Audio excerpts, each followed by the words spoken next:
All right, in this lesson we're going to be talking about the natural base e, which is an irrational number. You know, we have other irrational numbers like pi, that's an irrational number, or the letter I, okay, the number I. And it's defined as the following: as x approaches positive infinity, this approaches e, which is equal to this number. So e is not really a variable, but when we do computations, then that means we treat it like a variable. So we'll use the properties that we learned in a previous lesson.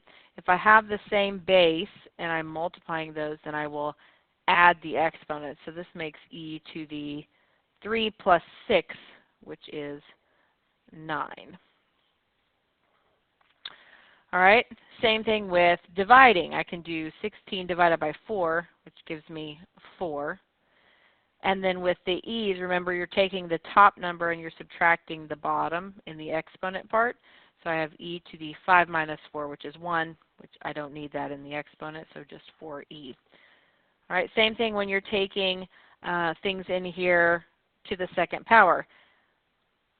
I need to take 3 to the second power, and then I also need to take e to the negative 4x to the second power. So that would be e to the negative 4x to the second power. So I've got 3 squared is 9, and this would be e to the 4x times 2, which is negative 8x. But we do not like negative exponents. Therefore, to make this a positive, I'm going to think of this as being over 1. I'm going to move this to the bottom because of that negative exponent. So I have 9. And then on bottom, e to the positive 8x. All right, so let's do another one kind of like that. This would be 10 to the third, and then e to the negative 3x to the third. So 10 to the third gives me 1,000. E to the multiply, because we have a power to a power, negative 3x times 3 is negative 9x. But I don't like this negative exponent, so I'm going to keep the 1,000 on top because it has a positive exponent of 1, and move the e to the positive 9x to the bottom.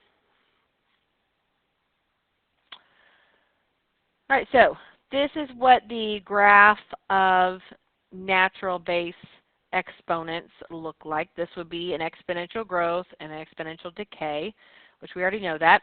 So if the number out in front of the e is positive, it should be for both, okay? And your r value is greater than 0, that would be growth. Okay, r is up here with your x value. If that number in the exponent is negative, then that will be a decay. So if I look right here, I see the number out in front is positive. And I see that the exponent to my e is also positive, so that makes this a growth. But if you take a look at number 6, all right, the front is positive, but my exponent is negative, so that makes this a decay. All right, so we talked about a formula for exponential growth and decay in the last lesson.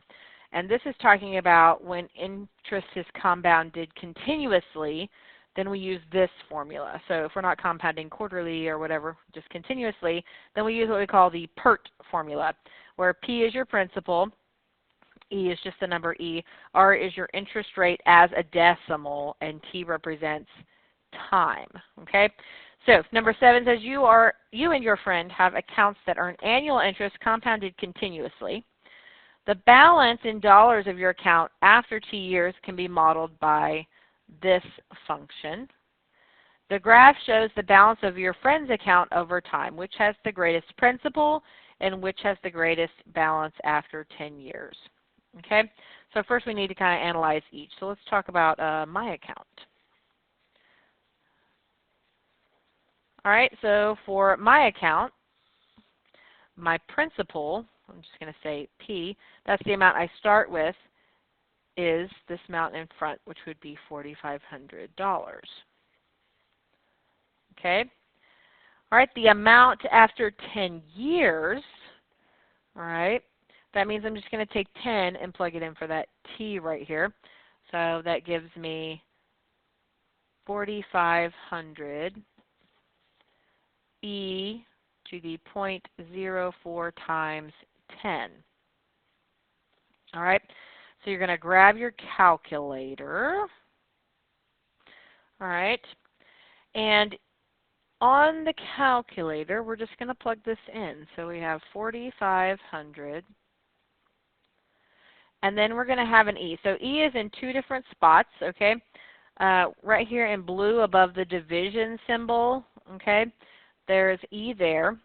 And then you have e in another spot right over here left to the 4 above the ln. There's an e to the x.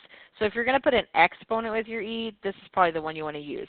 This, if you don't have an exponent for e, would be the one you want to use. So I'm going to put an exponent up top with this. So I'm going to do second and then the ln button, which represents a natural log, and then 0.04 times 10. Press enter. And that gives me 6,713 and 21 cents. Okay, so I get 6,713 and 21. Okay, so there's my principal, there's my amount after 10 years. So let's talk about our friend. So to look at the friends, we have to look at the graph over here. So principal is your starting amount. That would be wherever you start right here in 0 years. So they start at $4,000.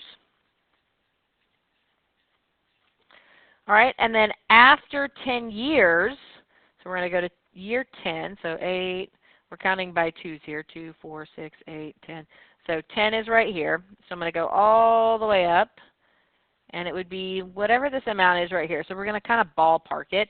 So we're counting by thousands, so that means this would be 7,000. This would be it, so maybe like 7,250, roughly.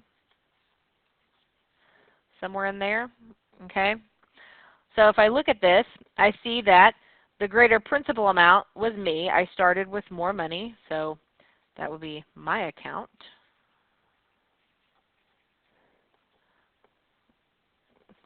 All right, and then which has the greater balance after 10 years? Well, I have 6,713.21 after 10 years.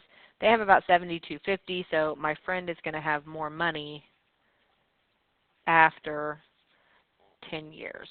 So it really matters what your interest rate is, and you guys are going to learn that as you get older. All right, number 8.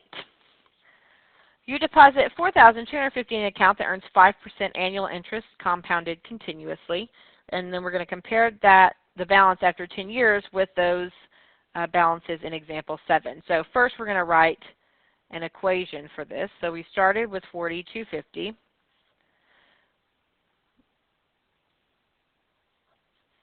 And then we have our e raised to the r times t. Remember PERT.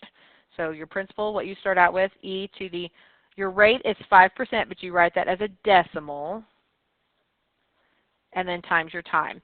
So if I want to compare balances after 10 years, all right, I'm going to plug a 10 into this.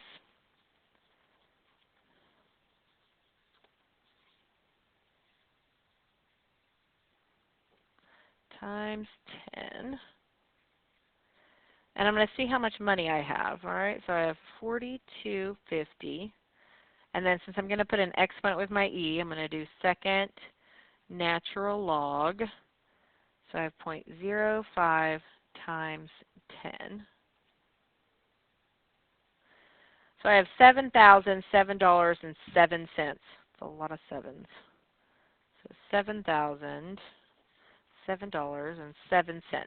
So if we compare that to what we had over here, my account when I invested $4,500, okay, for 10 years, gave me $6,713.21, and my interest rate here would be 4%. So my interest rate's not as good, right? I'm starting with $4,500. Here I'm starting with less, and I'm actually going to end up with more. So that 1% really made, you know, a better difference for us. Okay. For my friend, he only started with $4,000, right? And we would have to write an equation for this if we wanted to figure out the interest rate. But he ends up with more money, so he must have a better interest rate than I do.